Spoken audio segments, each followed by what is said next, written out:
Okay, हम next topic की बात करते हैं ह्यूमन सर्कुलेटरी सिस्टम में। वो है क्या, लिम्फ के बारे में।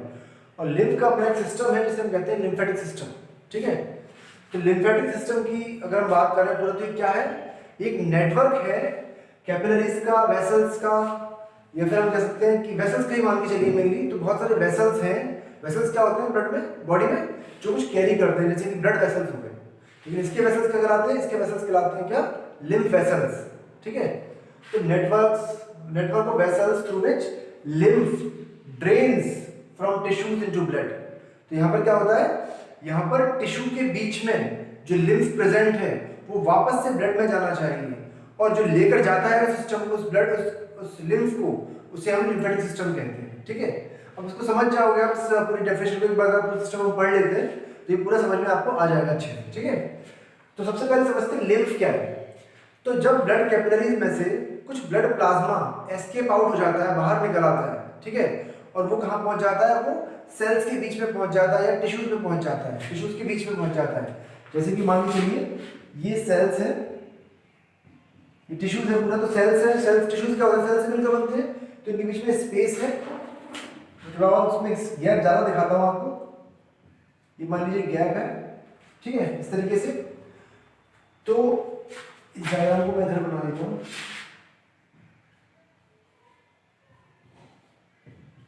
ठीक है, ये है, तो यहाँ पर मान लीजिए कैपिलरीज है, इन कैपिलरीज से ब्लड प्लाज्मा थोड़ा एस्केप आउट हो गया, बाहर निकल गया है, और वो ब्लड प्लाज्मा कहाँ पहुंच गया है, वो यहाँ पहुंच गया है, इधर पहुंच गया है। ठीक है, तो जब ये ब्लड प्लाज्मा सेल्स के बीच में पहुंच जाता है, सेल्स के बीच का स्पेस क्या कहलाता है, interstitial space. This space is known as interstitial space. ठीक है, इंटरस्टिशियल स्पेस। तो जब ये ब्लड प्लाज्मा इस स्पेस में पहुंच जाता है तब ये इंटरस्टिशियल फ्लूइड कहलाता है, इंटरस्टिशियल फ्लूइड या टिश्यू फ्लूइड भी कहलाता है। ठीक है, और इसी को क्या कहते हैं, टिश्यू फ्लूइड, या दोनों चीज सेम ही चीज है, इसमें कोई अंतर नहीं है। ब्लड प्लाज्मा है जो एस्केप आउट हुआ है कैपिलरी से और कहां पहुंच गया है, सेल्स के बीच में पहुंच गया है, और अब वो कहलाता है टिश्यू फ्लूइड या interstitial fluid. Okay, interstitial fluid क्यों कहते हैं इसको, क्योंकि वो इंटरस्टिशियल स्पेस में प्रेजेंट है। इतना समझ में आया, और यही लिम्फ है। तो एक्चुअली में फर्क क्या है ब्लड प्लाज्मा में और लिम्फ में, क्या बिल्कुल सेम है वो, नहीं, कुछ ऐसी चीजें हैं जो ब्लड प्लाज्मा में से कुछ रह जाती है, जो नहीं निकलती। तो ब्लड प्लाज्मा और लिम्फ की कंपोजिशन में अंतर है।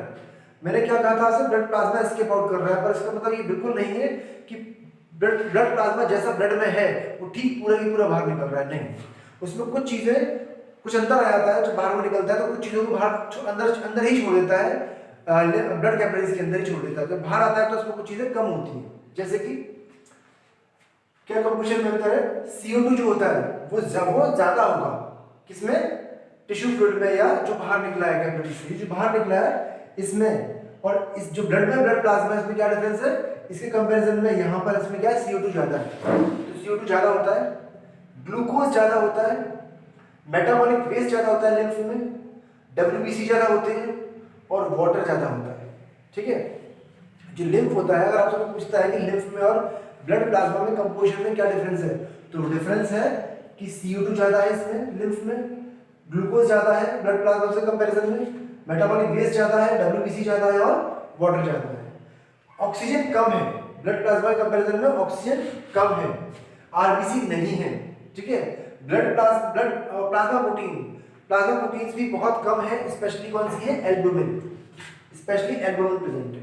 ठीक है, तो ये कंपोजिशन किसका है, लिम्फ का कंपोजिशन है। हमने किससे कंपेयर किया है, ब्लड प्लाज्मा से। ओके, तो ये आपको डिफरेंस आपको पता होना चाहिए इसमें ब्लड प्लाज्मा में और लिम्फ में, क्योंकि ये बहुत इंपॉर्टेंट है समझने के लिए कि क्या एक्चुअली में अंतर है दोनों में। ठीक है, ओके, अब यहाँ पर क्या होता है, अब हम कंपोनेंट्स देख रहे हैं लिम्फेटिक सिस्टम के। तो हमने पहला कंपोनेंट देख लिया, वो क्या है, लिम्फ। ठीक है, तो लिम्फ क्या है, blood plasma escapes out of blood capillaries and reach interstitial space. Blood plasma escapes out of capillaries and reach interstitial space. Okay, similar to blood plasma, but ये अंतर है।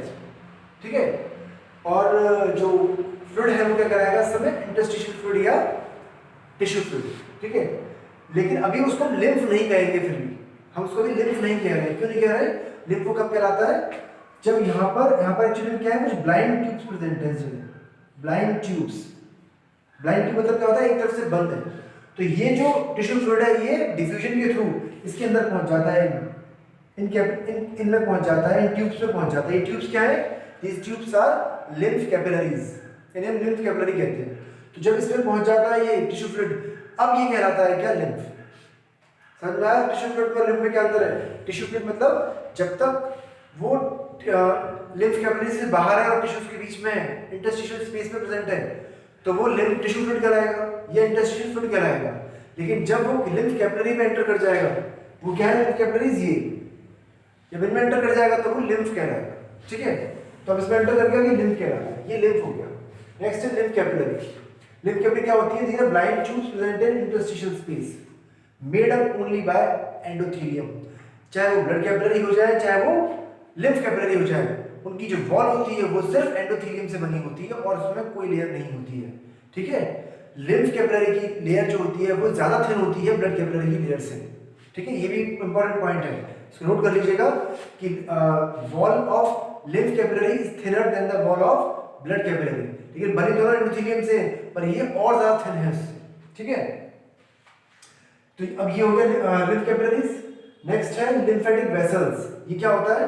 तो जब ये लिम्फ कैपिलरीज ज्वाइन कर लेती हैं तो अभी क्या कहलाता है? अभी स्ट्रक्चर लिम्फ वेसल कहलाता है, लिम्फेटिक वेसल कहलाता है या लिम्फ वेसल कहलाता है। तो lymph capillaries join to form lymph vessels have nodes at regular intervals. तो ये क्या है, ज्वाइन करने से क्या होगा, लिम्फेटिक वेसल या लिम्फ वेसल।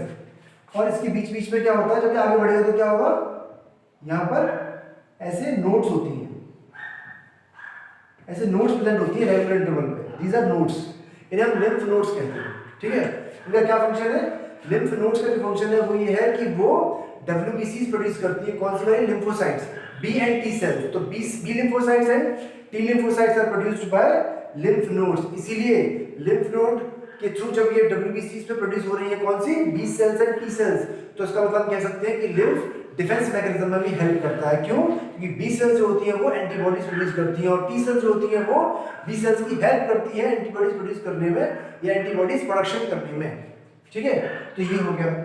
इसके बाद यहाँ पर हम देखते हैं कि नेक्स्ट क्या है, लिम्फेटिक डक्ट। अब ये लिम्फेटिक डक्ट क्या है? लिम्फेटिक डक्ट का मतलब ये है कि पूरी बॉडी में हमारे लिम्फेटिक सिस्टम प्रेजेंट है, यानी कि ये लिम्फेटिक वेसल्स प्रेजेंट है। अब बॉडी में जो लिम्फेटिक वेसल्स प्रेजेंट है तो क्या होता है, ये लिम्फेटिक वेसल्स भी क्या करती हैं, ज्वाइन करते हैं और लिम्फ को लेकर जाते हैं वापस कहाँ पर, ब्लड में वापस डालेंगे। तो यानी कि अब देखिए इसमें दो चीजें हैं क्या, जैसे मान के चलिए ये लिम्फेटिक वेसल है जिसमें क्या है, ये नोड्स प्रेजेंट है। तो ये कहाँ से आ रहा है? ये हमारे दोनों लेग से आ रहा है ऊपर की तरफ, और कहाँ तक जा रहा है? डायफ्राम तक जा रहा है। डायफ्राम हमारे यहाँ प्रेजेंट है, तो ये डायफ्राम मान लीजिए, दिस इज डायफ्राम। तो ये नीचे से लेकर आ रहा है पूरा क्या, लिम्फ को लेकर आ रहा है। तो कहाँ से? दोनों लेग से लेकर आ रहा है, नीचे वाले पोर्शन से पूरा लेकर आ रहा है, और एब्डोमेन से लेकर आ रहा है। ये एब्डोमेन पोर्शन है, ये लेग्स का पोर्शन मान लीजिए इसको। ठीक है, तो ये ऊपर लेके आ रहा है लिम्फ को। और लेकिन जब ये ज्वाइन करते हैं, सारे जो नीचे से जो आ रहे हैं लिम्फ वेसल से भी ज्वाइन करते हैं, तो बनाते हैं क्या, काइली सिस्टर ने, इसे कहते हैं काइली सिस्टर ने। ठीक है, यहाँ पर क्या कर रहे हैं, यहाँ पर नीचे से जितने भी लिम्फेटिक वेसल्स हैं वो सब ज्वाइन कर रहे हैं और एक काइली सिस्टर ने स्ट्रक्चर बना रहे हैं। अब काइली सिस्टर ने स्ट्रक्चर क्या है, यहाँ पर एक बड़ा सा एक ऐसा कैविटी का स्ट्रक्चर है और फिर इसमें से ट्यूब निकलती है जो आगे बढ़ती है। ठीक है, अब ये जो ट्यूब है ये क्या कहलाती है, thoracic duct, not is known as thoracic duct, क्योंकि ये थोरैसिक रीजन में एंटर करेगी इसीलिए। अब क्योंकि ये लेफ्ट साइड है इसीलिए हम थोरैसिक डक्ट को लेफ्ट लिम्फेटिक डक्ट भी कह देते हैं, लेफ्ट लिम्फेटिक डक्ट। इसमें देखिए यहाँ पर क्या हो रहा है, देखिए यहाँ से तो नीचे की तरफ से आ रहा है ये लिम्फ, इधर साइड से भी आ रहा है, ये समझ लीजिए आप, जैसे ये मान लीजिए ऐसे करके यहाँ साइड से भी आ रहा है इधर की तरफ से। ठीक है, हमारे लेफ्ट साइड से, लेफ्ट पोर्शन से भी आ रहा है लिम्फ इधर की तरफ, इस डक्ट में मर्ज हो रहा है। तो ये थोरैसिक डक्ट कह लीजिए इसको आप, या फिर लेफ्ट लिम्फेटिक डक्ट कह लीजिए, दोनों में एक ही बात है। और ये ऊपर की तरफ जाता है, कहाँ पर ज्वाइन करता है ये, now it joins left subclavian vein, joins left subclavian vein. ठीक है, इसको ज्वाइन कर लेता है ये। अब ऐसे ही एक डक्ट जो है वो थोरैसिक डक्ट, वो डायफ्राम के यहाँ पर प्रेजेंट है, डायफ्राम से जस्ट ऊपर की तरफ बनती है, नई है ये। लेकिन ये क्या करती है, ये इसमें कौन से आके वेसल्स ज्वाइन कर रहे हैं, कहाँ के वेसल्स, लिम्फेटिक वेसल्स ज्वाइन कर रहे हैं, वो राइट साइड के कर रहे हैं, हमारी बॉडी के राइट साइड के जो लिम्फ वेसल्स है वो सारे यहाँ पर इसमें ज्वाइन कर रहे हैं इस वाली राइट साइड में जो थोरेसिक डक्ट है इसमें, ठीक है। अब क्योंकि राइट साइड में इसलिए इसको क्या कहते हैं राइट थोरेसिक डक्ट, ये लेफ्ट थोरेसिक डक्ट है, ये राइट थोरेसिक डक्ट है, sorry right lymphatic duct. Thoracic duct left वाली को कहते हैं, राइट वाली को हम राइट लिम्फेटिक डक्ट कहेंगे। तो इसका नाम क्या है राइट लिम्फेटिक डक्ट, इसको हम थोरेसिक डक्ट नहीं कह सकते हैं। थोरेसिक डक्ट क्या है लेफ्ट लिम्फेटिक डक्ट है, ठीक है। अब ऐसे ही तो ये कहां से ले रही है, इसमें कहां से आ रहा है लिम्फ, ये लिम्फ वैसे कहां से आप ज्वाइन कर रहे हैं इसमें right side of the body, लेकिन लेग से नहीं करेंगे, सिर्फ हमारे एब्डोमेन के ऊपर वाला जो रीजन है सिर्फ वहां से आ रहा है इसमें, क्योंकि इसकी जो बिगनिंग होती है, जो राइट लिम्फेटिक डक्ट है इसकी जो बिगनिंग होती है वो डायफ्राम के ऊपर से होती है, और ये कहां से हो रही है, ये एब्डोमेन के नीचे से हो रही है, ठीक है।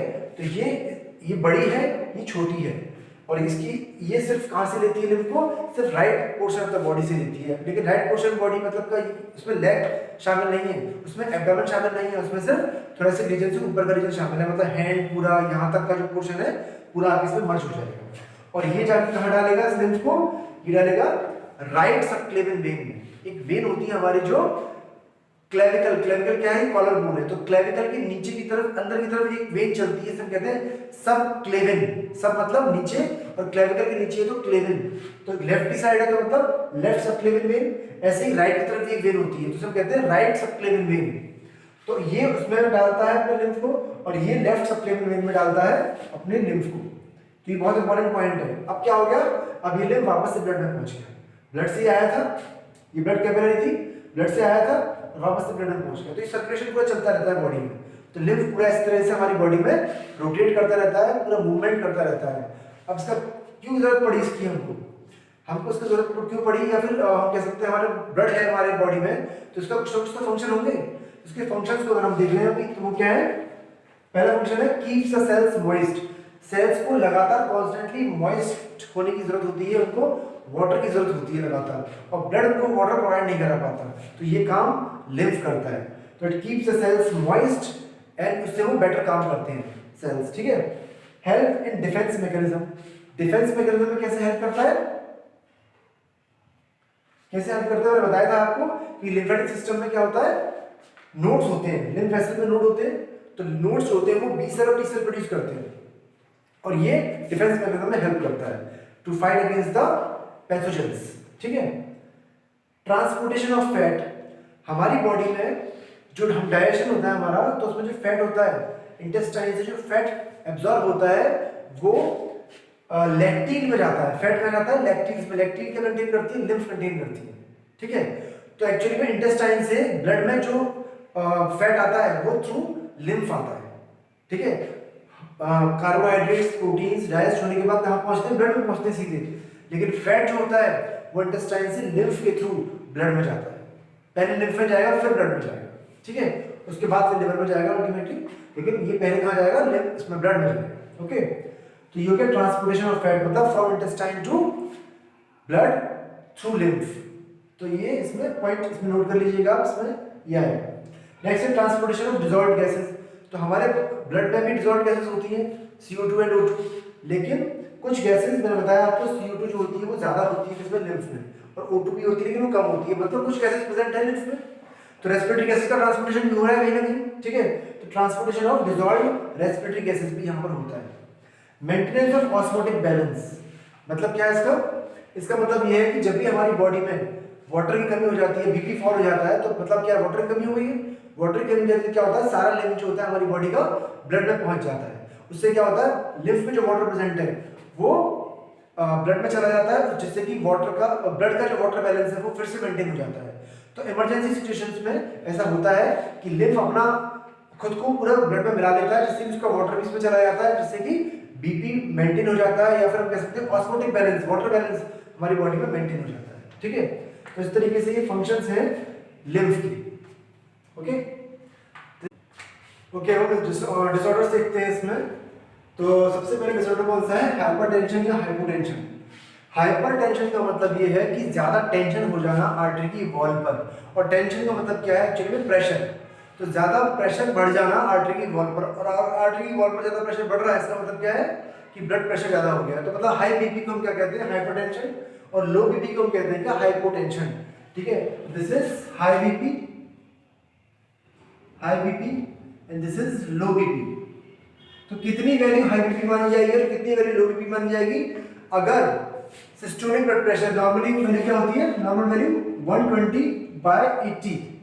तो अगर किसी का ब्लड प्रेशर 140/90 या इसमें 140 या इससे अबव हो जाता है सिस्टोलिक ब्लड प्रेशर, एक्चुअली में मेनली इसको देखते हैं हाइपरटेंशन में। तो अगर किसी का सिस्टोलिक ब्लड प्रेशर, ऊपर वाली वैल्यू क्या होती है? सिस्टोलिक ब्लड प्रेशर, नीचे वाली वैल्यू क्या होती है? Diastolic blood pressure. तो अगर किसी का ब्लड प्रेशर की वैल्यू 140 या उससे ऊपर हो जाती है, सिस्टोलिक ब्लड प्रेशर की वैल्यू अगर 140 या उससे अबव हो जाती है, तो वो कंडीशन हाई बीपी कहलाती है या हाइपरटेंशन कहलाती है। और लेकिन अगर किसी की ब्लड प्रेशर की वैल्यू ये करीबन 70 पहुंच जाती है, 70 या इससे कम होती है, अगर डायस्टोलिक ब्लड प्रेशर की वैल्यू, मतलब लो बीपी में क्या देखते हैं? डायस्टोलिक वैल्यू देखते हैं। तो अगर किसी की ब्लड प्रेशर की वैल्यू 70 या उससे कम हो जाती है तो हम क्या कहते हैं? इसको लो बीपी कहते हैं। ठीक है, तो this is high BP and low BP. Next है एथेरोस्क्लेरोसिस या एथेरोमा या कोरोनरी आर्टरी डिजीज। अब ये आर्टरी की डिजीज है एक्चुअली, और it can lead to the heart attack. अब समझिएगा इसको ध्यान से जरा कैसे होती है, क्योंकि इसमें बहुत कंफ्यूजन रहता है अक्सर बच्चों को। इसमें सबसे पहले मान लीजिए ये एक आर्टरी है, ये कोरोनरी आर्टरी है मान के चलिए। कोरोनरी आर्टरी क्या होती है? जो असेंडिंग एओर्टा होती है, उससे एक ब्रांच निकलती है जो हार्ट में ही ब्लड की सप्लाई करती है, उसे कोरोनरी आर्टरी कहते हैं। तो जैसे जैसे हम बचपन से जो खाना खाते हैं उसमें कोलेस्ट्रॉल भी होता है, उसमें ट्राइग्लिसराइड्स भी होते हैं, ठीक है? तो वो सब क्या होते हैं? वो यहाँ मतलब लो डेंसिटी लिपिड जो होते हैं वो सब यहाँ पर डिपॉजिट होना शुरू हो जाती है। डिपॉजिशन स्टार्ट हो जाता है कहाँ पर? आर्टरीज में। हम अभी लेकर चल रहे हैं कोरोनरी आर्टरी में, ठीक है? तो ये किसी भी आर्टरी में हो सकता है। ये कोरोनरी आर्टरी में लेकर चल रहे हैं, डिपॉजिशन हो रहा है। ये जो डिपॉजिशन हो रहा है किसका? ट्राइग्लिसराइड्स का और कोलेस्ट्रॉल का। मैं यहाँ पे लिखता हूँ ट्राइग्लिसराइड्स एंड कोलेस्ट्रॉल, इनका डिपॉजिशन होता है। और ये डिपॉजिशन क्या बन जाता है? प्लाक। इसे क्या कहते हैं? प्लाक। ये प्लाक बन जाता है, ठीक है? ये प्लाक थोड़ा रफ सरफेस होती है इसकी और हार्ड होता है। तो इससे क्या होता है? जब भी ब्लड इसमें जो फ्लो कर रहा है इसके अंदर, वो ब्लड में जो प्लेटलेट्स होती हैं वो उससे टकराती हैं। जो प्लेटलेट्स होती हैं वो उससे टकराती हैं, और प्लेटलेट्स से टकराती है तो प्लेटलेट्स रप्चर हो जाती हैं। और प्लेटलेट्स जब रप्चर होती है तो उसमें से दो चीजें निकलती हैं। कौन सी?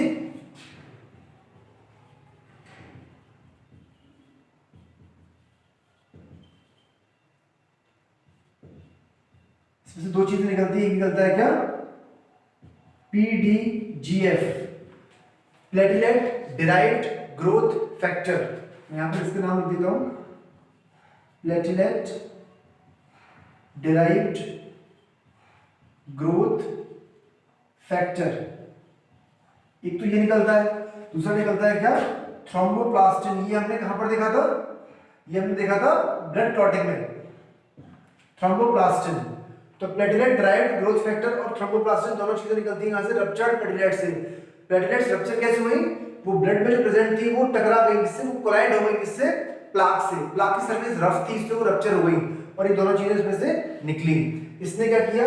इसने अब ये जो मान लीजिए आर्टरी है, कोरोनरी आर्टरी, तो हमको पता है कोरोनरी आर्टरी में आर्टरी की जो वॉल होती है इसमें क्या होता है? ट्यूनिका एक्सटर्नल, ट्यूनिका मीडिया और ट्यूनिका इंटरनल। ट्यूनिका मीडिया जो होती है उसमें स्मूथ मसल्स होती हैं, ये हमको पता है। तो ये जो फैक्टर होता है इट proliferates smooth muscles। तो ट्यूनिका मीडिया की जो स्मूथ मसल्स है इनका प्रोलिफरेशन करेगा। प्रोलिफरेशन मतलब नंबर ऑफ स्मूथ मसल्स बढ़ जाएंगी इसमें। तो ट्यूनिका मीडिया अगर बढ़ जाएगी आर्टरी की तो क्या होगा? इससे आर्टरी की जो वॉल है वो और मोटी हो जाएगी। तो मतलब ये और थिक हो जाएगी, अंदर की तरफ भी बढ़ेगी और बाहर की तरफ भी बढ़ेगी। तो मतलब अभी मान लो इसकी थिकनेस वॉल की ऐसी है, इसकी मान लीजिए ऐसी है, ये है। तो क्या होगा? अब थिकनेस बढ़ जाएगी तो क्या होगा? थोड़ी सी अंदर की तरफ बढ़ेगी है, थोड़ी सी बाहर की तरफ भी बढ़ेगी, ऐसे करके वॉल ऐसी हो जाएगी। तो इससे क्या हुआ? इससे जो ल्यूमन है वो नैरो हो गया, जो ल्यूमन है वो छोटा हो गया। और दूसरा थ्रोम्बोप्लास्टिन जो है वो क्या करता है? वो हमें पता है क्लॉटिंग करता है। तो उसने यहाँ पर क्या कर दिया? उसने यहाँ पर क्लॉटर बना दिया, ब्लड क्लॉट बना दिया उसने। तो इससे क्या हो गया? ब्लड क्लॉट भी बन गया, ल्यूमन भी छोटा हो गया। तो इससे क्या हो गया? ये जो कोरोनरी आर्टरी है ये ब्लॉक हो गई। ये इसका ल्यूमन है, ये ल्यूमन है, ये तो वॉल हो गई। तो ये छोटा हो गया तो ये ब्लॉक हो गया पूरा ल्यूमन। ब्लॉक होगा तो क्या हो गया? यहाँ से जो ब्लड जा रहा था हार्ट को, हार्ट की मसल्स को वो नहीं जाएगा, नहीं पहुंचेगा। तो हार्ट की मसल्स क्या हो जाएंगी? डैमेज या डेड हो जाना शुरू हो जाएंगी। और हार्ट की मसल जब डेड होती है तो क्या होता है, तो उसे हम हार्ट अटैक कहते हैं, या क्या कहते हैं, myocardial infarction, we call it heart attack या मायोकार्डियल इन्फार्क्शन, ठीक है, इसी कहते हैं। समझ में आया?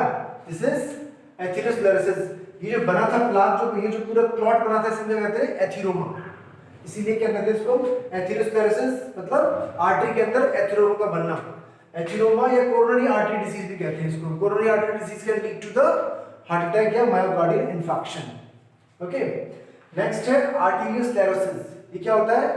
इसका मतलब है hardening of arteries, hardening of arteries.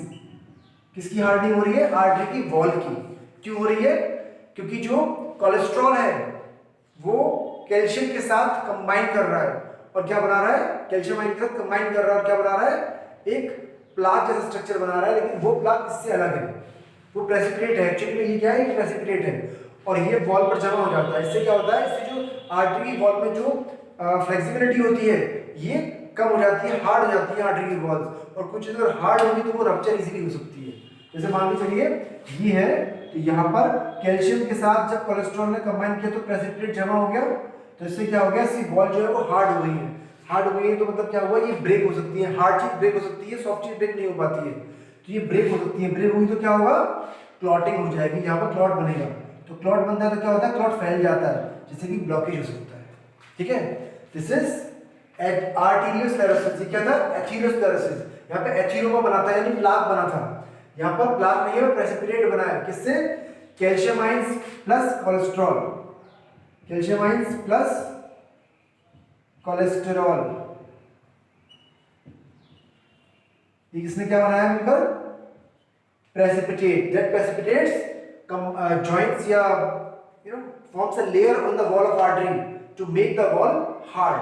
ठीक है, नेक्स्ट है हार्ट फेलियर। हार्ट फेलियर का मतलब क्या है? कि when heart is not efficient enough to pump the blood या required blood to the body, जितनी की ब्लड की जरूरत पड़ रही है टिश्यूज को, उतना ब्लड पंप नहीं कर पा रहा हार्ट, तो उस कंडीशन को क्या कहते हैं? Heart fail. मतलब कोई मोटर है, अगर आप मोटर से चाहते हो कि भाई ये इतना पानी वहां पर पहुंचा है और वो उतना काम नहीं कर पा रही, तो हमारी मोटर फेल है।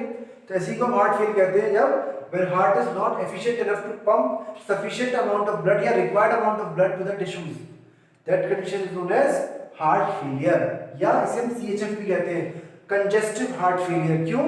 क्योंकि इस डिजीज का एक सिम्टम है कि इसमें जो लंग्स होते हैं उनका कंजेशन हो जाता है या फिर वो सिकुड़ जाते हैं। तो कंजेशन होने की वजह से क्या है? फिर उसके अंदर मतलब कंजेशन क्या होता है? जब कोई चीज में फ्री स्पेस ना हो, तो कंजेस्टिव हार्ट फेलियर भी कहते हैं इसको। ठीक है, कार्डियक अरेस्ट क्या होता है? कार्डियक अरेस्ट मतलब stoppage of heart beat, stoppage of heart beat. ठीक है, तो इसे कार्डियक अरेस्ट कहते हैं या stoppage of breathing. Angina pectoris क्या है? जैसे मान लीजिए जबकि हार्ट मसल्स डैमेज हो जाएंगी तो क्या होगा? हमारे हार्ट में पेन होगा, और वो पेन कहाँ रेडिएट करता हुआ, रेडिएट मतलब फैलता हुआ कहाँ तक पहुंचेगा? वो हमारे यहाँ तक पहुंचेगा, आर्म तक, क्योंकि एओर्टा के थ्रू यहीं जाता है ब्लड, तो यहाँ भी ब्लड नहीं पहुंचेगा तुरंत, यहाँ पेन होगा। तो हाथ में आप जब किसी को हार्ट अटैक आता है तो वो यहाँ हाथ पकड़ लेता है। क्यों? क्योंकि पेन यहाँ से यहाँ तक जा रहा है पूरा, और इस पेन को क्या कहते हैं? Angina pectoris. तो एंजाइना पेक्टोरिस एक सिम्टम है, कोई डिजीज नहीं है, एक सिम्टम है हार्ट अटैक का, जो बताता है कि हार्ट अटैक आ रहा है। तो वो पेन है हार्ट में। ठीक है, इस्कीमिया जो मैंने बताया था आपको पहले वीडियोस में, इस्कीमिया मतलब क्या होता है? When insufficient supply of blood to any tissues, any muscles or any part of the body, तो वो पार्ट कहलाता है इस्कीमिक। तो insufficient सप्लाई हो जाती है ब्लड की। हाइपोक्सिया मतलब जब ब्लड की सप्लाई कम होगी तो क्या होगा? ऑक्सीजन की सप्लाई भी कम हो जाएगी, ऑक्सीजन ब्लड से जा रही है, तो वो पार्ट कहलाएगा हाइपोक्सिक या हाइपोक्सिया हो गया इस पार्ट में। ठीक है, तो insufficient supply of oxygen, that is hypoxia। Congenital heart disease क्या होती है? कुछ हार्ट डिसीज ऐसी होती है जो कि बचपन से मतलब जन्म से ही हमारे अंदर होती है, कुछ डिफेक्ट होते हैं हार्ट में, तो उन्हें कहते हैं कॉन्जेनिटल हार्ट डिसीज। वो बहुत सारे रीजन की वजह से हो सकती हैं, जैसे प्रेगनेंसी में गलत मेडिसिन लेने की वजह से हो सकती हैं, प्रेगनेंसी में के दौरान कोई भी रेस के एक्सपोजर से हो सकती हैं, या फिर क्रोमोसोमल अगर प्रॉब्लम हुई है, क्रोमोसोम्स में कोई डिफेक्ट हुआ है तो भी ऐसा हो सकता है, ठीक है। तो उन्हें कहते हैं कॉन्जेनिटल हार्ट डिजीज। कॉन्जेनिटल मतलब क्या होता है, बाय बर्थ, ठीक है। अच्छा, इसके बीच में क्या है, रिमेटिक फीवर।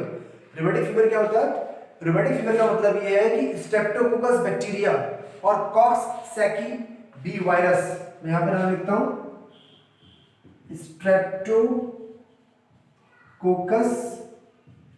बैक्टीरिया और कॉक्ससैकी बी वायरस जब ये बॉडी पे अटैक करता है तो ये क्या कर सकता है, it can damage the valves of heart. ये जॉइंट्स पे अटैक करता है एक्चुअली हमारे पर बॉडी के, लेकिन उसके बाद ये हमारे हार्ट के वाल्व पर अटैक कर सकता है। तो ये जॉइंट से स्टार्ट होती है डिजीज, लेकिन ये हमारे हार्ट तक पहुंच जाती है। तो इसके लिए एक बात कही जाती है क्या, it लिक्स the joint, it लिक्स, LICKS, it लिक्स the joint but kicks the heart, ठीक है। तो इसे कहते हैं क्या, rheumatic fever. When a body is attacked, the joints of the body attacked by this bacteria or this virus, then these two can also damage the valves of the heart, bicuspid, tricuspid, semilunar valves too. They can be attacked by these two, and such condition is known as rheumatic fever, ठीक है। तो ये disorders हैं heart के, blood circulatory system के पूरे, या circulatory system के पूरे, ओके।